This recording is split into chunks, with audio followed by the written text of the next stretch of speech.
Los Zenú o Sinú fueron una tribu ameríndia en Colombia, cuyo territorio ancestral comprende los valles de los ríos Sinú y San Jorge, así como la costa del Caribe en el Golfo de Morrosquillo. Estas tierras se encuentran dentro de los departamentos colombianos de Córdoba y Sucre. Constructores de grandes obras hidráulicas y artesanos de bellos y numerosos ornamentos de oro, tomando un papel importante de su cultura como medio representativo del universo como una malla, cualidad que se expresaba en los entramados de sus tejidos y en sus orfebrerías.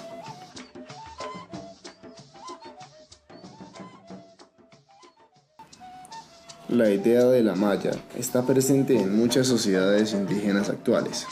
Los tejidos en fibras vegetales están estrechamente vinculados con su vida cotidiana, con el ritual y con la construcción del conocimiento por parte de los líderes. El construir un canasto o tejer una manta es como recrear la idea del universo. En este ejercicio se unen el saber, la naturaleza y lo material que es el trabajo en sí mismo. Al tejer se hace y se representa la cultura. El tejido se relacionó con todos los aspectos de su cultura. Para ellos, el universo parece haber sido un enorme tejido sobre el que reposaban los seres vivos, lo cual ocurrió también con la arquitectura y en su gran sistema hídrico. Los zenúes basaban todo su ordenamiento territorial según los tejidos. Se tenía un pensamiento que iba mucho más allá de ubicar todos sus sistemas políticos, económicos y sociales en lugares al azar. Siempre existía un orden que se tenía que cumplir, siempre se miraba más allá.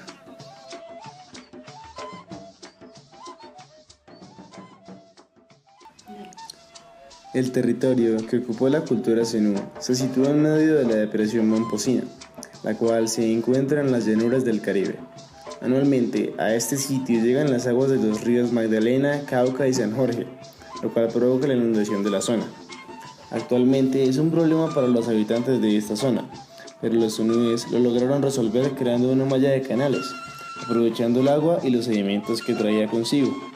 Esta malla llegó a cubrir un total de 650.000 hectáreas y se relaciona con su perspectiva del tejido del universo, ya que formó una trama que simula una especie de entrelazado.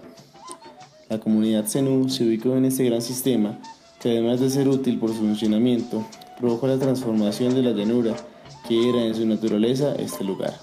Esta obra es considerada uno de los grandes tesoros prehispánicos por su gran efectividad y magnitud, y corresponde a un apropiamiento de la zona por parte de este grupo indígena de carácter impresionante. Centrándonos más en la composición y el funcionamiento de este sistema hidráulico, encontramos que los canales estaban dispuestos de manera que sirvieran para inundarse, pero a su vez devolver el agua al río. Esto pasaba según la época del año, la primera en invierno y luego la otra en verano. Había canales perpendiculares al caño y otros a los que se les repartía el agua más retirados del río, al igual que canales largos y canales cortos. Los largos dirigían el agua a la zona de cultivo que luego se repartía por canales más cortos, a las distintas secciones, regando la cosecha y proporcionando sedimentos que servían de fertilizante. Esta trama iba formando una espina de pescado muy útil para los zenúes. Con ella lograban mantener cultivos de carácter extensivo y proteger la zona de viviendas de un posible desbordamiento del río. Gracias a todo este sistema, llegaron a haber hasta 2.000 hectáreas dedicadas únicamente a la agricultura, ayudadas por los depósitos de sedimentos y la reserva de humedad de los canales en tiempos secos. Mientras más en el depósito de los sedimentos, el proceso que se llevaba a cabo era la recolección de estos para ser transportados a áreas más elevadas para fertilizar la tierra, dejándola lista para ser cultivada. Dentro de la variedad de productos cultivados encontramos especies como la coca, el maíz, la batata, la auyama, la yuca y muchas frutas más. Para estos cultivos, en algunos casos se usaba una porción de tierra únicamente para una especie o a veces la combinación de varias de ellas. Esta organización social estricta y compleja permitió que estos procesos se mantuvieran a lo largo de 1300 años. Esto gracias a que mantenían los canales limpios y adecuaban el territorio y el funcionamiento de los canales al crecer la población.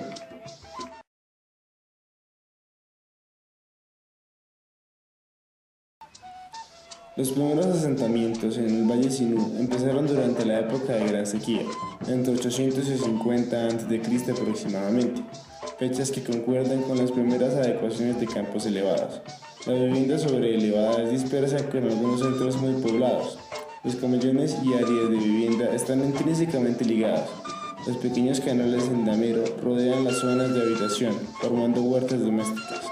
A lo largo de los canales de drenaje, los cultivos estaban diversificados por la subsistencia cotidiana. No obstante, existen grandes conjuntos de estructuras en dameros situados fuera del territorio de habitación. Los asentamientos de los zenú poseen en su mayoría una plaza central alrededor de la cual se disponen las viviendas, semejantes al tipo campesino de la región, construidas con caña y palma, rodeadas de un patio.